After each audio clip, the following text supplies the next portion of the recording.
감사합니다. 저희 오늘 룻기 1장 14절부터 18절 말씀 가지고 무엇을 기준으로 사는가라는 제목으로 함께 말씀의 은혜 나누고자 합니다. 먼저 주변 분들과 인사 나누겠습니다. 다시 만나서 반갑습니다.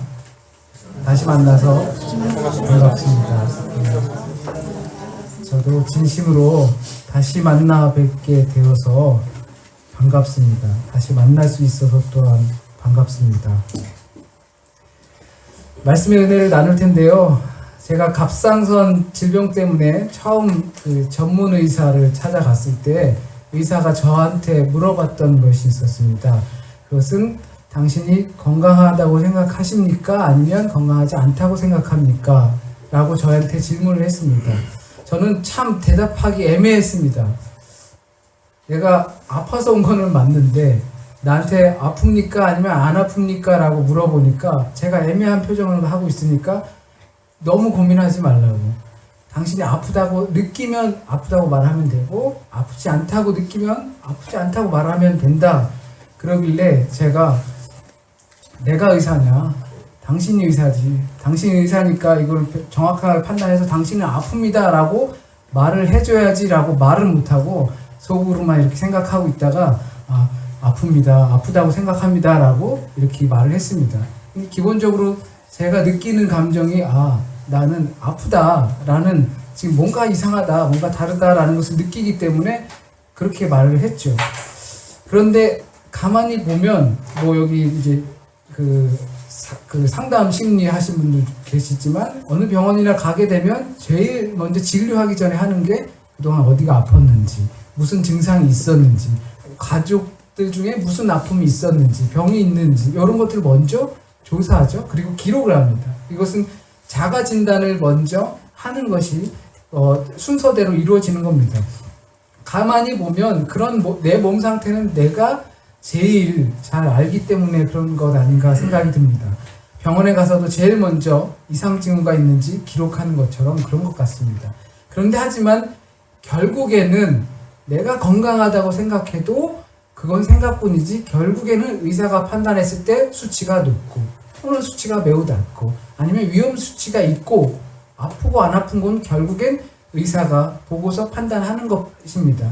다만 내가 생각하는 이 심리적 기준, 마음, 이 상태가 얼마나 영향을 미치는가 아니면 안 미치는가 이 정도 차이만 있을 것 같습니다. 오늘 본문은 모압 여인 룻에 관한 이야기입니다. 룻기의 서두, 오늘 본문 말씀을 원래 룻기 1절부터 오늘 읽은 18절 말씀까지라고 보시면 됩니다. 이 룻기의 상황을 1장 초반 부분에 굉장히 잘 묘사하고 있습니다. 시대적 상황을 묘사하고 있고 그 시대가 어느 시대고 또 그 시대에 무슨 일이 벌어졌고를 설명해 주고 있습니다. 당시는 무슨 시대라고 나오냐면 사사 시대였다. 사사들이 치리하던 시대였다. 사사라 하는 것은 왕 이전에 그때 필요하면 하나님의 부름을 받아서 판단하고 재판하는 사람이 사사라고 하는 겁니다. 그들이 치리하던 시대였다. 그리고 상황이 어땠냐면 흉년이 들어닥쳤다. 흉년이 들어닥쳤는데 유대 한 가족이 있는데 베들레헴에 사는 한 가족이 있었는데 이 사람들이 모압으로 이사를 갔더라 라는 이야기입니다. 대부분의 문학들이 그렇지만 서두에서 앞으로 전개될 이야기가 대부분 들어가 있습니다. 이제 앞으로 어떻게 이야기가 전개될 것인지 서두를 잘 보면 또 다 이해할 수 없지만 또 중간에 읽다가 보면 서두에 그런 이야기가 이거 배경이 되는구나 라는 것을 이해할 수가 있습니다. 그러니까 여기서 말하고 있는 1장 초반부에 그때는 사사시대였다. 그리고 흉년이 들이닥쳤다. 그리고 거기에 대처하는 유대인의 그 한 가족, 베들레헴에 살던 이 한 가족이 어떻게 대처했더라. 요것이 포인트라고 보시면 될 겁니다. 우선 사사들이 치리하던 시대라고 합니다. 이 단서는 단순한 시대를 말해주는 것일 수도 있습니다. 왕정 이전에 그리고 여호수아가 죽고 난 다음에 그때 사사 시대였더라 라고 할 수도 있습니다. 그런데 역사적 시점만을 말하는 것이 아니라 또 다른 의미가 있습니다. 예를 들면 이런 표현과 같습니다. 그때 당시는 미국 군인들이 정치를 하던 시대였다더라.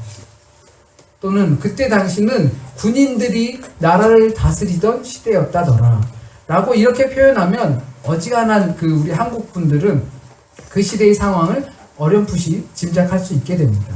아직 국민들이 완벽한 주권을 갖지 못했다든지 아니면 명령에 의해서 통제가 되다 보니까 완벽하게 자유롭지 못하다든지 이러한 짐작을 할 수가 있습니다. 그렇기 때문에 그때는 사사시대였다더라 라고 이 하는 말은 단순히 왕들이 다스리기 전의 시대를 말하는 것이 아니라 사사시대의 분위기, 그때 갖고 있던 그 분위기가 그때 있었다는 것을 알 수 있습니다. 사사기 21장 25절 오늘 본문 바로 전에 보면 이렇게 되어 있습니다. 사사시대가 어땠는지 묘사해주고 있습니다. 그때는 왕이 없어서 자기의 소견에 옳은 대로 판단하고 행동했다. 그러니까 사사시대가 전반적으로 왕이 없어서는 빼고 자기의 소견이 옳은 대로 자기 생각이 옳다고 생각하는 대로 판단하고 그리고 행동해 왔다라는 것입니다. 그 시대는 자기가 옳다고 판단되는 대로 행동했기 때문에 암흑시대를 맞은 것입니다. 너는 네 기준으로 하고 나는 내 기준으로 하고 저 사람은 저 기준으로 동일한 일을 처리하는 겁니다. 그럴 때 혼란이 야기될 수밖에 없죠. 저희가 관청을 암틀을 찾아갑니다. 나는 비자를 받기 위해서 내 기준대로 서류를 준비해요. 갑니다. 관청 일하는 분은 자기 기준대로 서류를 받고 또는 돌려보내고 이렇게 합니다. 또는 그 위 분은 그 자기 기준대로 서류를 정리하고 또 직원을 관리합니다. 이 기준이 다 다르다면 서로 부딪혔을 때 충돌되고 싸움이 이루어질 수밖에 없겠죠. 그러한 것과 같은 것입니다. 하나님의 공동체, 그 이스라엘이라는 그 하나님의 공동체가 각기 자기의 소견대로 옳다고 생각하는 대로 했던 것입니다. 사공이 많으면 배가 산으로 간다는 것처럼 그 하나님의 공동체가 산으로 갔던 시대를 뜻합니다.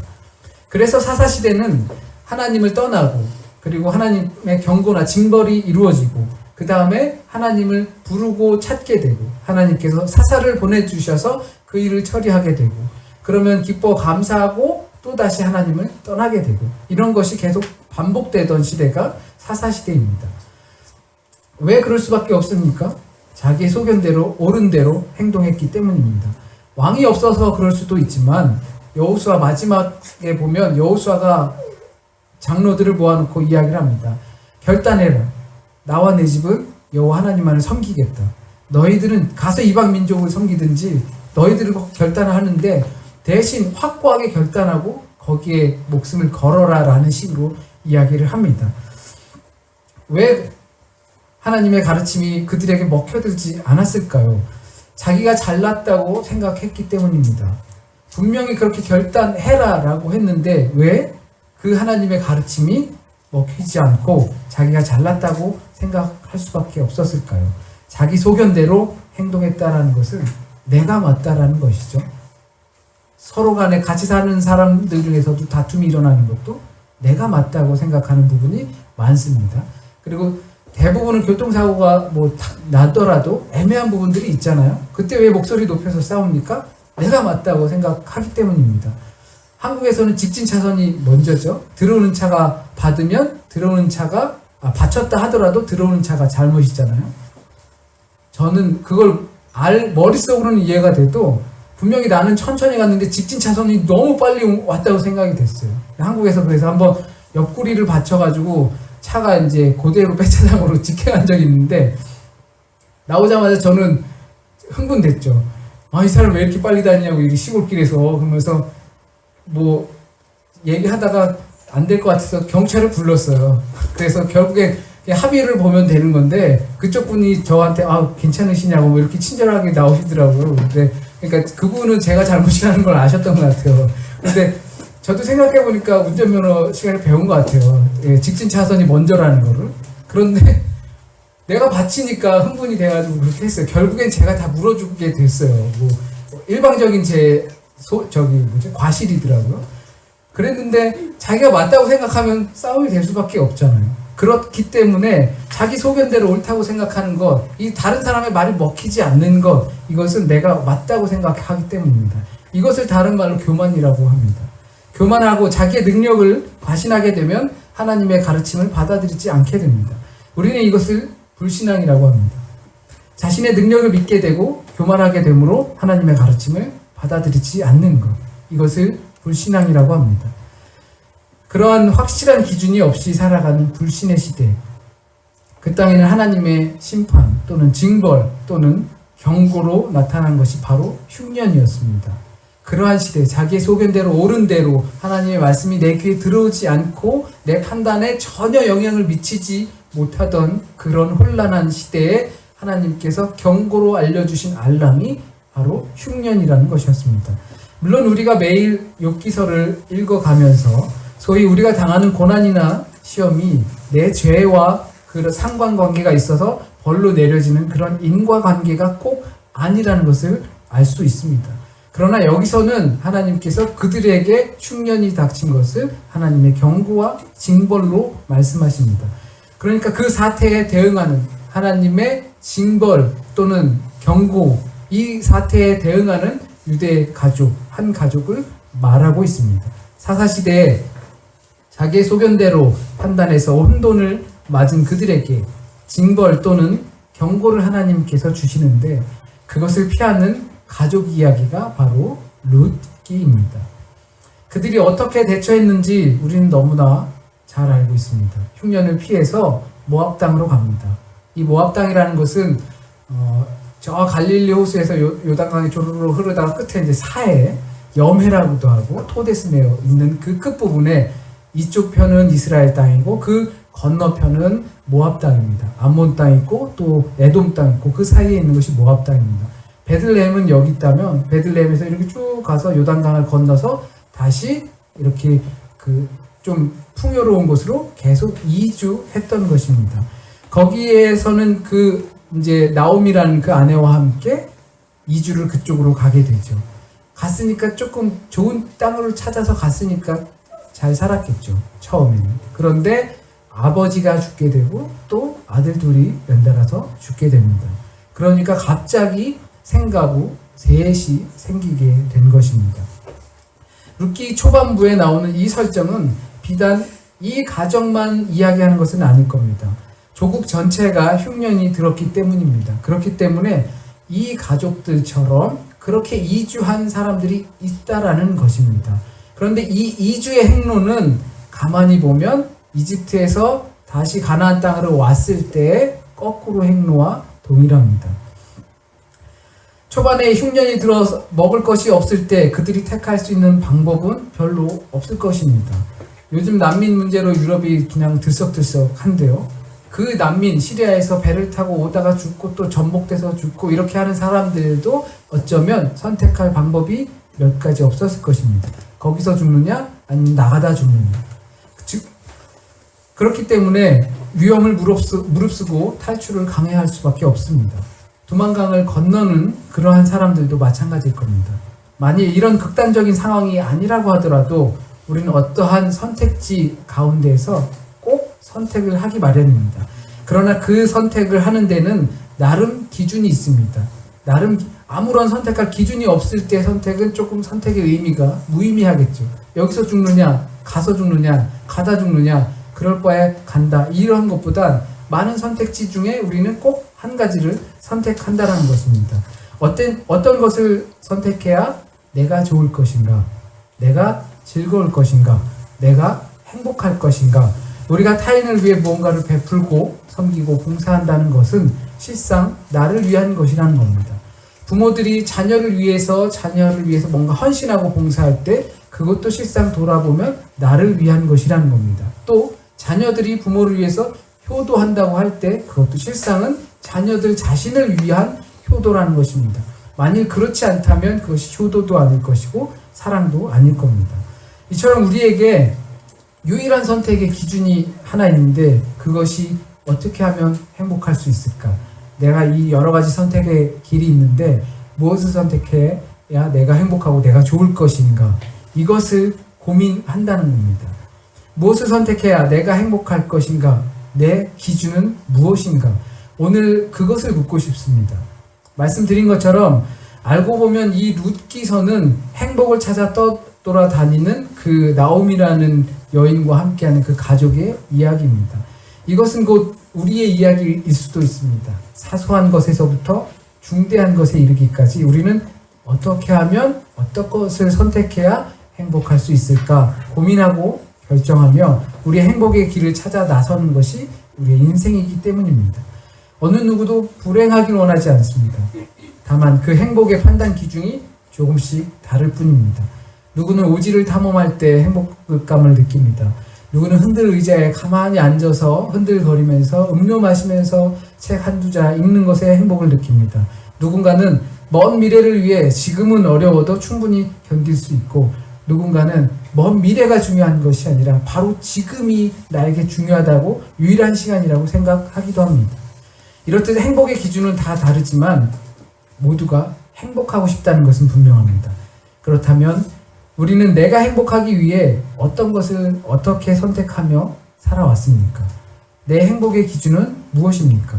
굵은 땀방울을 흘리면서도 웃을 수 있는 그 내 행복의 기준이 무엇입니까? 모두가 자기 소견에 옳은 대로 행했을 때 혼돈의 시대를 맞았던 것처럼 이 혼돈의 시대를 살아가고 있는 우리는 무엇으로 행복할 수 있습니까? 잘 아시다시피 룻은 시어머니 나오미와 함께 베들레헴으로 건너가 거기서 보아스라는 부유한 사람을 만나서 결혼하게 됩니다. 그래서 다윗의 증조 할머니가 됩니다. 그리고 다윗은 이스라엘 왕국의 왕이 됩니다. 단순하게 생각하면 다윗의 혈통을 설명하기 위한 것이 그 부분이 룻기일 수도 있습니다. 그러나 우리가 사사시대와 같은 상대주의적 세상에 살고 있다는 것을 상기시켜 본다면 누구나가 다 자기의 옳다고 생각하는 판단과 기준이 있는 그러한 시대를 살아가고 있다는 것을 상기시켜 본다면 과연 우리는 어떤 행복을 쫓아다니고 있는가 고민하지 않을 수 없습니다. 물론 결과론적으로 나옴이라는 이 여인은 말년에 행복했습니다. 아들도 잃고 또 남편도 잃고 과부가 되어서 자식을 또 낳을 수도 없고 불행한 일이기 때문에 이 며느리들을 네 갈 길 가라 할 수밖에 없는 선택을, 나는 전혀 자식을 낳을 수 없고 그 자식을 너희에게 줄 수도 없으니까 나는 망했다. 하나님께서 나를 치셨다. 그러니까 너네는 나를 떠나서 돌아가라. 나는 혹시 모를 친척한테 한번 가볼 테니까. 그러나 그 여인은 말년에 행복했습니다. 부자 사회를 만났으니까요. 그리고 시어머니에게 의리를 지킨 룻도 역시 큰 복을 받았습니다. 그러나 많은 사람들이 나오미의 가족처럼 흉년을 피해 유목민처럼 그 꼴을 찾아 유랑하면서 모압까지 왔을 텐데 기록에 남는 것은 룻의 이야기라는 겁니다. 많은 사람들이 예루살렘을 떠나서 베들레헴을 떠나서 주 강가로 그리고 모압으로 또는 에돔까지 또는 어쩌면 이집트까지 흘러갔을지도 모릅니다. 하나님께서 풀어줬더니 다시 돌아갔을지도 모릅니다. 그런데 왜 룻의 이야기가 남았는가? 룻이 다윗을 낳았기 때문입니다. 룻이 다윗을 낳았다는 것은 무엇을 의미합니까? 이것은 하나님께서 강권적으로 이루셨다라는 것입니다. 많은 사람들이 꼴을 찾아서 물을 찾아서 물질을 찾아서 그것이 내 유일한 행복의 기준이 되어서 그것을 무언가를 선택할 수 있습니다. 그러다가 어쩌다가 이 룻처럼 또는 나오미처럼 롯도 한번 빵 터져서 행복해질 수 있습니다.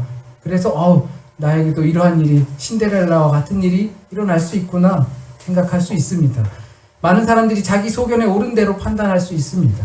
자신이 행복하고 좋다고 생각하는 것을 선택하며 그 길을 갈 수 있습니다. 누가 뭐라고 해도 나는 물질이 좋다, 당장 먹고 살자 하면서 갈 수 있습니다. 하나님의 말씀의 기준을 잃어버리고 자신의 모든 결정의 기준이 되어서 물질이 우선이 되어서 살 수 있습니다. 룻처럼 좋은 일이 생길 수도 있겠지. 그렇게 가다 보면 보아스 같은 사람 만나서 신데렐라가 될 수도 있겠지. 그렇게 생각할 수 있습니다. 충분히 그럴 수 있습니다. 그러나 그것은 요행입니다. 신앙은 로또가 아닙니다. 룻은 하나님의 강권적인 능력이 아니면 나타날 수 없는 것입니다. 하나님께서 그에게 룻에게 다윗의 혈통이 되게 하신 것입니다. 하나님의 이끄심을 표현하는 방법 중에 하나일 뿐입니다. 나오미와 그의 가족들은 하나님의 훈계하심을 피해 흉년의 땅, 자기 조국의 땅을 피해서 물질의 복을 찾아서 떠났고 거기서 가족이 다 죽어버렸다는 하나님의 내치심을 받았습니다. 내 멋대로, 내 기준대로 살다가 그런 일이 생겼죠. 그럴 수 있을지 모릅니다. 그러나 매일매일 매 순간을 주님과 연관지어서 고민하고 결정해도 주의 사람이 되기 부족한 것이 바로 우리입니다. 하나님의 말씀대로 판단하려고 노력해도 하나님의 생각과 일치되지 못하는 부분이 바로 우리에게 있습니다. 하나님의 강한 능력이 우리를 이끌지 않으면 우리는 하나님과 관계없는 자가 되고 맙니다. 내 마음대로 살다가 내 주관대로 살다가 로또 한번 맞겠지 하다가 제 생각에 벼락 먼저 맞을 겁니다. 우리는 어쩌면 사사시대와 같은 내 소견에 옳은 대로라는 병에 걸려 있는지도 모릅니다. 그래서 내가 좋으면 그만이라는 생각도 그렇게 많이들 하는지도 모릅니다. 그것이 나에게서만 그치는 것이 아니라 사회 전반은 물론이고 하나님을 중심으로 하나님의 기쁨을 추구하는 신앙인에게까지 번지고 있습니다. 이미 번졌다고 해도 과언은 아닙니다. 때로는 그 기준이 먼저 교회 자체 내에서도 앞장서기도 합니다. 그렇게 되면 목자 잃은 양이 될 수밖에 없습니다. 그리스도인은 목자를 따라 풀을 뜯는 것입니다. 내 생각대로 좋다고 가는 양을 잃어버린 양이라고 합니다. 그래서 목자는 그 잃어버린 양을 찾아서 나갑니다. 우리의 인생 가운데 자기의 소견을 주장을 해야 합니다. 분명히 그러할 때가 있습니다. 그러나 그것이 하나님 앞에서는 아니라는 겁니다. 하나님의 뜻 앞에서는 분명히 아니라는 겁니다. 우리의 소견은 하나님은 살아계시고 그분은 우리를 사랑하시고 우리는 하나님의 말씀에 순종하며 살 때 그것이 가장 큰 복이다. 바로 이것이 우리의 소견입니다. 그럴 때 부자도 될 수 있습니다. 그럴 때 성공할 수도 있습니다. 그럴 때 원하는 것을 얻을 수도 있습니다. 그러나 그렇지 않을 수도 있습니다. 우리의 기준이 무엇인지 우리는 분명하게 생각해야 합니다. 우리가 살아갈 때는 분명 우리의 길을 간다고 생각할 것입니다. 그러나 그렇지 못할 때 하나님께서 나오미를 치셨던 것처럼 나 잘 됐잖아. 하나님의 복 받은 거 아니야? 라고 생각할 수 있습니다. 나중에 잘 되겠지 라고 생각할 수도 있습니다. 그러나 우리가 욥기를 통해서도 봐서 아시는 것처럼 복에 하나님과 함께 한다는 것을 늘 연관시킬 수 없다는 것을 아셨으면 좋겠습니다. 공부하면서 선택하실 것도 많고요. 직업 가운데 선택하실 것도 많고 미래를 위해서도 선택할 부분들이 많이 있을 줄 믿습니다. 알고 있고 또 그리고 많은 고민들이 되시리라 생각됩니다. 그런데 저희도 부모님께 이렇게 뭔가를 하거나 이렇게 결정을 할 때 어렸을 때 그러잖아요. 허락만 받은 거지 동의를 받는 거예요. 그냥 그러니까 저 이거 하고 싶습니다.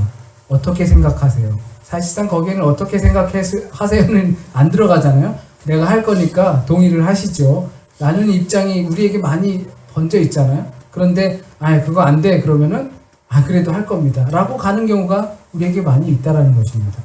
우리가 우리의 일을 결정하고 행하고 또는 고민하고 할 때 먼저 듣고 행하였으면 좋겠습니다.